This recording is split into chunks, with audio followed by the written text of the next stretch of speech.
Hello friend. आज की इस वीडियो में हम बात करेंगे सेरिब्रोवास्कुलर एक्सीडेंट, ठीक, या फिर स्ट्रोक, ठीक। CBA क्या होता है, ठीक, इसकी इटियोलॉजी क्या क्या हो सकती हैं और इसके रिस्क फैक्टर, साइन सिम्टम और इसका हम मैनेजमेंट कैसे करते हैं, इन सब के बारे में आज हम डिस्कस करेंगे। सबसे पहले हम देखते हैं जो सेरिब्रोवास्कुलर एक्सीडेंट है वो होता क्या है, ठीक। सेरिब्रोवास्कुलर एक्सीडेंट और brain attack is sudden loss of function resulting from disruption of blood supply to a part of brain, ठीक। किसी भी वजह से जो ब्रेन में सप्लाई हो रहा है, ठीक, ब्लड का, वो उसमें कोई ऑब्स्ट्रक्शन आ रहा है, ठीक, किस वजह से वो रुक जा रहा है, ब्रेन में प्रॉपर तरीके से ब्लड की सप्लाई नहीं हो रही है। अब या तो ये हेमरेज की वजह से हो सकता है या फिर कोई इंजरी हो सकती है, ठीक। तो या इसमें या फिर कोई ऑब्स्ट्रक्शन हो जाए, जो आर्टरी, ठीक, आ रहा है ब्लड जिस आर्टरी से, उसमें कोई ऑब्स्ट्रक्शन हो जाए, उसकी वजह से वहाँ पर क्या होगा, जो प्रॉपर तरीके से ब्लड सप्लाई होती है ब्रेन तक, ठीक, एक एडिक्वेट अमाउंट में वो नहीं हो पाएगी। और उससे क्या होगा, जो हमारा ब्रेन है, ठीक, वो अपना फंक्शन प्रॉपर तरीके से नहीं कर पाएगा, ठीक। तो इसको बोलते हैं हम CBA, या फिर इसको हम बोल सकते हैं ब्रेन अटैक। इससे क्या होगा, अगर ये लंबे समय तक बना रहा, ब्लड सप्लाई नहीं मिल रही तो वहाँ पर जो ब्रेन सेल हैं, ठीक, वो डैमेज होने लगते हैं और वो आगे चल के, ठीक, वो कॉम्प्लिकेशन का रूप ले सकता है। तो जो CBA होता है, ठीक, उसमें मेनली ये होता है कि जो ब्लड सप्लाई है, ठीक, ब्रेन में वो रुक जाती है, उसकी वजह से जो ब्रेन फंक्शन करता है, ठीक है, वो भी कम हो जाता है, ठीक। या हम बोल सकते हैं वो लॉस हो जाता है, ठीक, ब्रेन का फंक्शन लॉस हो जाता है, तो इसको बोलते हैं हम CBA। नेक्स्ट बात करते हैं इसकी ईटियोलॉजी के बारे में, ठीक। कौन कौन सी ईटियोलॉजी या फिर कॉजेस हो सकते हैं, ठीक, CBA की। जैसे कि फर्स्ट है इस्चेमिया, ठीक। इस्चेमिया क्या होता है, इसमें ब्लड सप्लाई जो होती है वो डिक्रीज हो जाती है, ठीक। तो अगर ब्लड सप्लाई कम हो पहुंच रही है ब्रेन तक तो ये भी कॉज कर सकता है, ठीक। हेमरेज ऑफ ब्रेन, अगर ब्रेन में ब्लीडिंग होने लगी, ठीक, कोई किसी ट्रॉमा या फिर इंजरी की वजह से, तो ये भी कॉज कर सकता है, ठीक। थ्रोम्बोसिस का क्लॉट होना, ठीक। तो अगर वह आर्टरी में क्लॉट हो जा रहा है तो वो क्या करता है, वो कॉज करता है थ्रोम्बोसिस को, जिसकी वजह से जो प्रॉपर तरीके से ब्लड सप्लाई हो रहा है उसमें ऑब्स्ट्रक्शन कॉज हो सकता है, ठीक। और इसकी वजह से जो CBA है वो कॉज हो सकता है। नेक्स्ट है इन्फेक्शन ऑफ ब्रेन, अगर ब्रेन में कोई इन्फेक्शन हो रहा है किसी टाइप का, जैसे कि इंसेफ्लाइटिस, ठीक, इन्फ्लामेशन हो जाता है हमारे ब्रेन में, तो वहाँ पर जो ब्रेन है, ठीक, वो अपना फंक्शन प्रॉपर तरीके से नहीं कर पाता है, ठीक। तो ये भी कॉज कर सकता है CBA को। वैसो कॉन्ट्रैक्शन, वो जो वेसल्स हैं, ठीक, वो कॉन्ट्रैक्ट हो जाएँ, तो ये भी कॉज होता है। अगर कॉन्ट्रैक्ट हो जाएंगी तो जो ब्लड सप्लाई है उसमें ऑब्स्ट्रक्शन आ जाएगा, ठीक है, प्रॉपर अमाउंट में ब्लड सप्लाई नहीं हो पाएगी। कोगुलेशन डिसऑर्डर जैसे कि हीमोफीलिया होता है, ठीक। हीमोफीलिया में जो ब्लड है, ठीक, वो ब्लीडिंग उसमें बहुत ज़्यादा एक्सेसिव, अगर ब्लीडिंग हो रही है तो ब्लीडिंग होती रहती है, ठीक, जल्दी क्लॉट नहीं होता है। ड्रग एब्यूज जैसे कि कोकीन हो गया, हेरोइन हो गया, ठीक। अगर कोई ड्रग एब्यूज जैसे कर रहा है, ठीक, बहुत एक्सेसिव अमाउंट में, हमारे हार्ट बीट को बढ़ा देता है, ठीक, जिससे कि क्या होता है, हम एक तरीके से बोल सकते हैं जो हमारा ब्लड प्रेशर है वो बढ़ जाता है, ठीक। तो उससे भी जो वेसल्स हैं वो रप्चर हो सकती हैं, वो, ठीक है, वो ब्लास्ट हो सकती हैं और उससे क्या होता है, वहाँ पर CBA कॉज हो सकता है। नेक्स्ट बात करें वो है एथरोस्क्लेरोसिस। एथरोस्क्लेरोसिस क्या होता है, यहाँ पर प्लग का फॉर्मेशन हो जाता है हमारे आर्टरी में, ठीक। तो आर्टरी जो है जो कि लेके जा रही है ब्लड को, ठीक, ब्लड को लेके आ रही है ब्रेन तक। तो अगर वहाँ पर एथरोस्क्लेरोसिस का फॉर्मेशन हो रहा है, ये मेनली होता है कोरोनरी आर्टरी में, ठीक, जो कि हार्ट में पाई जाती है। ये अगर वहाँ पर कॉज हो रहा है, ठीक, तो ये भी एक तरीके का ऑब्स्ट्रक्शन कॉज करेगा, ठीक, प्रॉपर तरीके से ब्लड इसमें भी सप्लाई नहीं होगा। और एम्बोलिज्म, ठीक, एम्बोलिज्म मीन्स इसमें एयर भी हो सकता है, बबल्स का होता है, इसमें क्या होता है, ये हम बोल सकते हैं बबल्स बन जाते हैं, ठीक, हमारे ब्लड में, जो कि एक जैसे कि वाल्व होते हैं, ठीक, तो उस वाल्व में जाके ये अटक जाते हैं, जिससे कि जो ब्लड है, ठीक, जो सप्लाई हो रहा है उसमें ऑब्स्ट्रक्शन कॉज कर सकता है ये। तो ये भी कॉज कर सकता है, ठीक है, किसको, CBA को।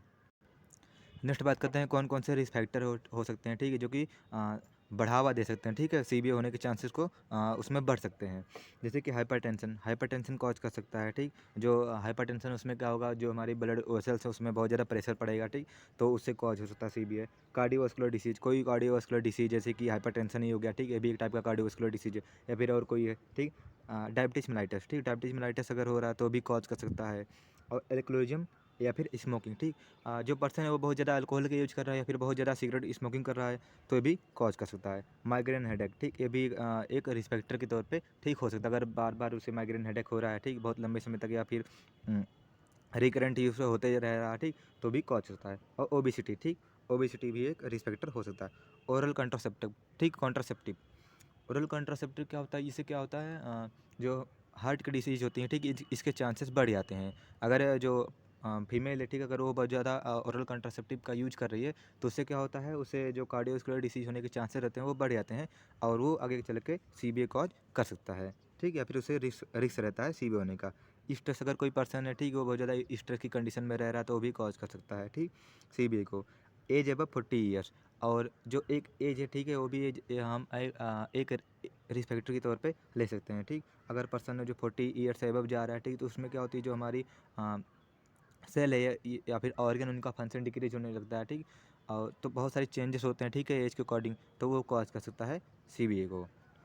Lack of activity, physical activity, अगर पर्सन प्रॉपर बहुत ज़्यादा मतलब फिजिकली एक्टिव नहीं रहता है, ठीक, प्रॉपर तरीके से, या फिर बहुत ज़्यादा वो इनएक्टिव रहता है, ठीक, तो वो भी कॉज कर सकता है, ठीक, CBA को।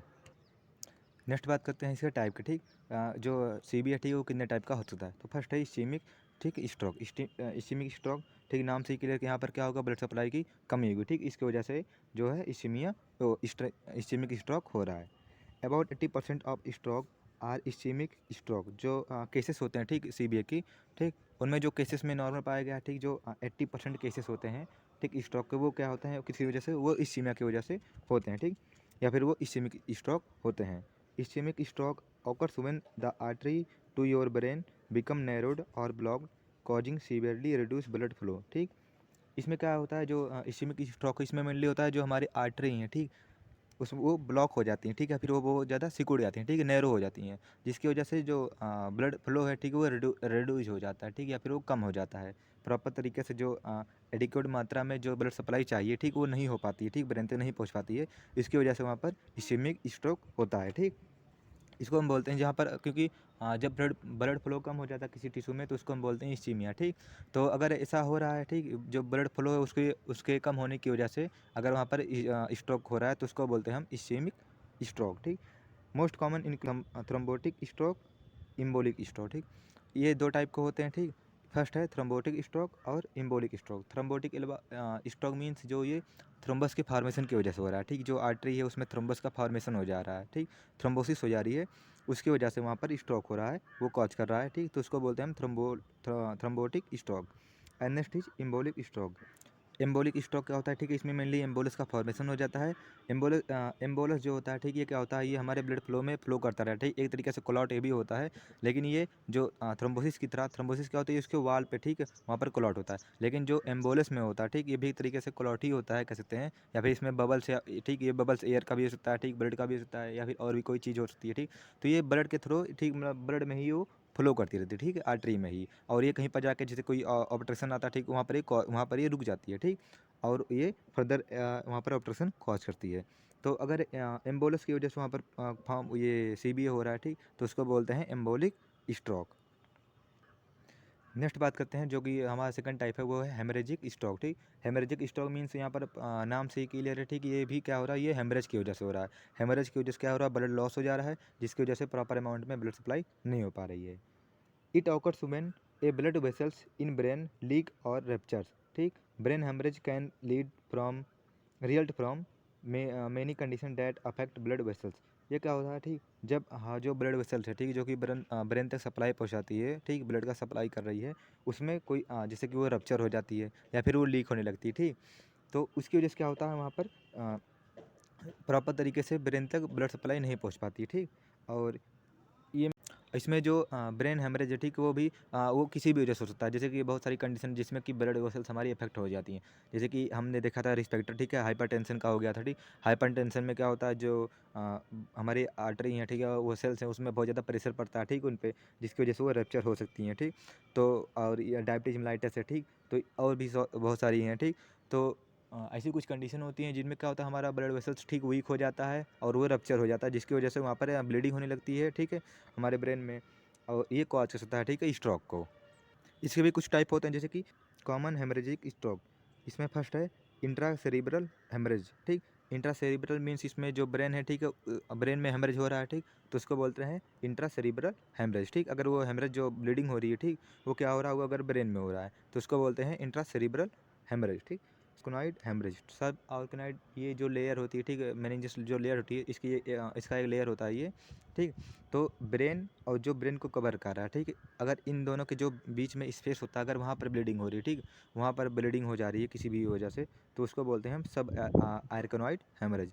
तो अगर ये हो रहा है, तो ये भी कॉज कर सकता है, ठीक है, किसको, हेमरेजिक स्ट्रोक को। तो ये थे 2 टाइप, ठीक है। एक होता है इंट्रा सेरिब्रल हेमरेज और सब आर्कनाइड हेमरेज, जो कि कॉज कर सकते हैं हेमरेजिक स्ट्रोक को। नेक्स्ट बात करते हैं आगे, ठीक है, साइन और सिम्टम के बारे में। ठीक, कौन कौन से साइन और सिम्टम हम देखते हैं, ठीक है, सीबीए के केस में।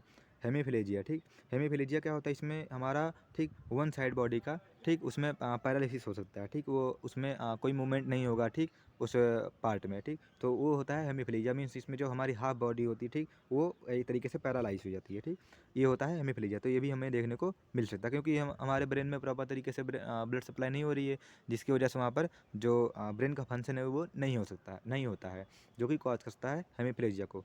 हेमी एनेस्थीसिया, ठीक, हेमी एनेस्थीसिया क्या होता है, लॉस ऑफ सेंसेशन। और हेमी मीन्स ठीक किसी हाफ पार्ट में। तो इसमें क्या होता है, जो हमारा बॉडी का पार्ट है, ठीक, उसमें मतलब किसी भी लेटरल साइड, ठीक, या फिर राइट या फिर लेफ्ट साइड में, ठीक, वो क्या, या फिर हम अपवर्ड और डाउनवर्ड ले सकते हैं, ठीक, साइड में, उसमें क्या होगा, उस पार्ट में हमें सेंसेशन नहीं होगा, ठीक।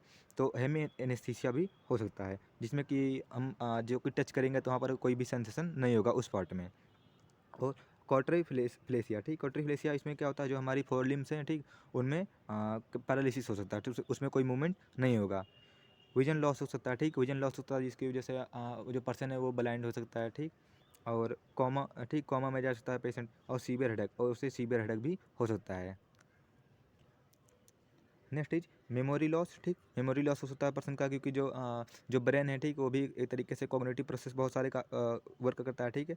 तो वहाँ पर अगर ब्रेन हमारा अफेक्टेड है तो हमारा मेमोरी, थिंकिंग, ठीक है, सब कुछ वहाँ पर अफेक्टेड होता है, तो वहाँ पर पर्सन का मेमोरी लॉस भी हो सकता है। डेजीनेस हो सकता है, ठीक, पर्सन को difficulty in speaking and swelling, ठीक, जो पर्सन है वो बोलने में उसे दिक्कत होगी और वो निकलने में भी उसे दिक्कत होगी। वर्टिगो, ठीक, पर्सन को चक्कर आ सकता है। और टिनाइटस, ठीक, टिनाइटस क्या होता है, टिनाइटस क्या होता है, हमारे ईयर में, ठीक, बजिंग या फिर रिंगिंग साउंड सुनाई देता है, ठीक, मीन्स हमारा कान में ऐसा लगता है, ठीक, जो हमारा ईयर है उसमें लगता है कोई चीज़ बज रही है, ठीक, ऐसा हमें महसूस होता है, ठीक, सेंस होता है।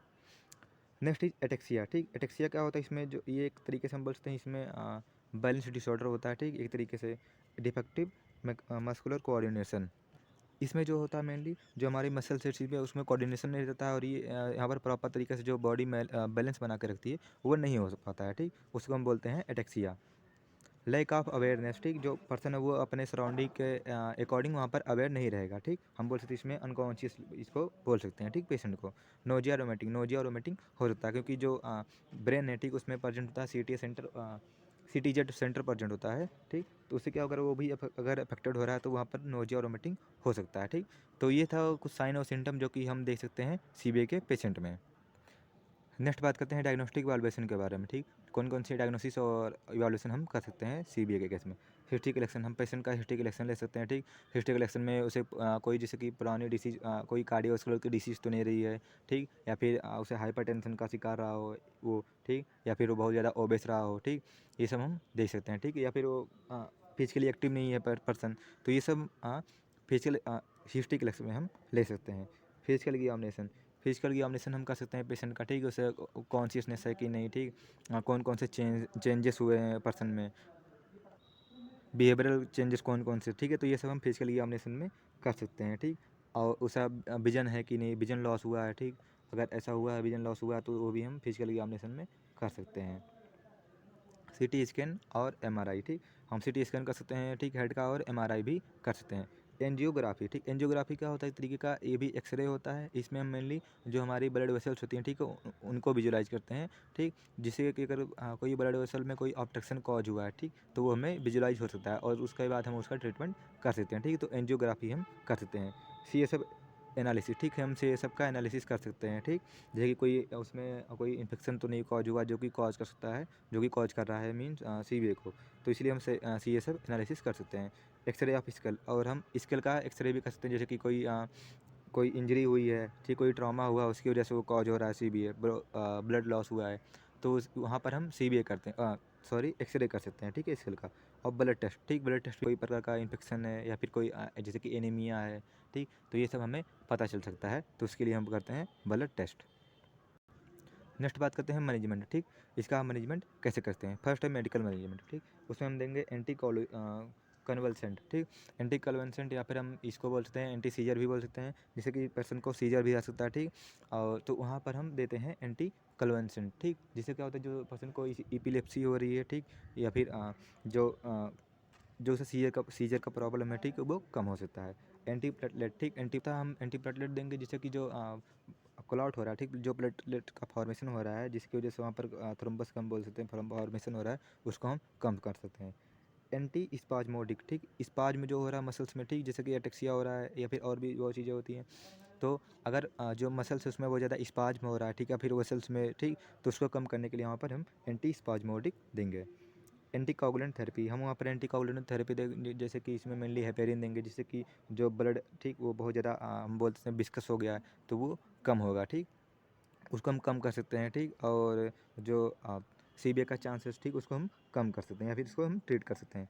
और नेक्स्ट चीज़ थ्रोम्बोलिटिक थेरेपी, ठीक, थ्रोम्बोलिटिक थेरेपी मीन्स इसमें जो थ्रोम्बस का फॉर्मेशन हो गया उसको, ठीक, उसको ब्रेक करने के लिए, ठीक, उसको डिसॉल्व करने के लिए, जिससे कि क्या हो जो ब्लड का फ्लो है, ठीक, वो प्रॉपर तरीके से हो सके ब्रेन में, उसको सही करने के लिए हम वहाँ पर थ्रोम्बोलिटिक ओटी थेरेपी, ठीक, हम वहाँ पर पेशेंट को ओटी थेरेपी दे सकते हैं, ठीक है, जिससे कि प्रॉपर तरीके से वहाँ पर उसको जो वेंटिलेशन है, ठीक, वो मेंटेन रहे। और आईवी फ्लूइड थेरेपी वहाँ पर हम प्रोवाइड कर सकते हैं, जैसे कि जो फ्लूइड का, ठीक, वहाँ पर लॉस हुआ, जो फ्लूइड लॉस हुआ, ठीक, ब्लड के थ्रू वो कि मेंटेन हो सके, ठीक, और उसका जो पर्सन है, ठीक, उसका फ्लूइड इलेक्ट्रोलाइट जो बैलेंस है वो बना रहे वहाँ पर, इसलिए हम आईवी फ्लूइड थेरेपी प्रोवाइड कर सकते हैं। नेक्स्ट इज सर्जिकल, ठीक, सर्जिकल मैनेजमेंट हम क्या क्या करते हैं, जैसे कि थ्रम्बेक्टमी। थ्रम्बेक्टमी क्या होता है, इसमें जो कि जो क्लॉट हुआ है, जो क्लॉट का फॉर्मेशन हुआ है, फिर हम बोल सकते हैं जो थ्रोम्बस का फॉर्मेशन हुआ है, ठीक, जिसे ब्लड वेसल्स में, वहाँ पर हम उसको रिमूव कर देते हैं, ठीक, सर्जिकली उसको रिमूव करते हैं। और उससे क्या होगा, जो ब्लड फ्लो में ऑब्स्ट्रक्शन कॉज हो रहा था वो सही हो जाएगा, ठीक। तो ये हम कर सकते हैं, ठीक। Next is क्रेनियोटमी। क्रेनियोटमी क्या होता है, remove blood and relief pressure after haemorrhagic stroke. इसमें जो ब्लड होता है, ठीक, जैसे कि उन्होंने देखा था इंट्रा सेरिब्रल, ठीक, हेमरेज हो रहा था, और सब अर्कनॉइड, ठीक, वहाँ पर हेमरेज हो रहा था। तो इस केस में हम जो वहाँ पर ब्लड का अक्यूमुलेशन हो जाता है, ठीक, तो उसको हम कम करने के लिए, ठीक, यहाँ पर क्रेनियोटमी करते हैं, जैसे कि जो ब्लड का अक्यूमुलेशन वहाँ पर हुआ, ठीक, जो ब्लड लॉस हुआ उसको हम रिमूव कर देते हैं, और जैसे कि जो इंट्राक्रेनियल प्रेशर इंक्रीज हुआ, ठीक, वो भी कम हो जाता है, ठीक। तो ये था कुछ ट्रीटमेंट या फिर हम बोल सकते हैं सर्जिकल मैनेजमेंट जो कि हम करते हैं, ठीक है, सीबीए के केस में।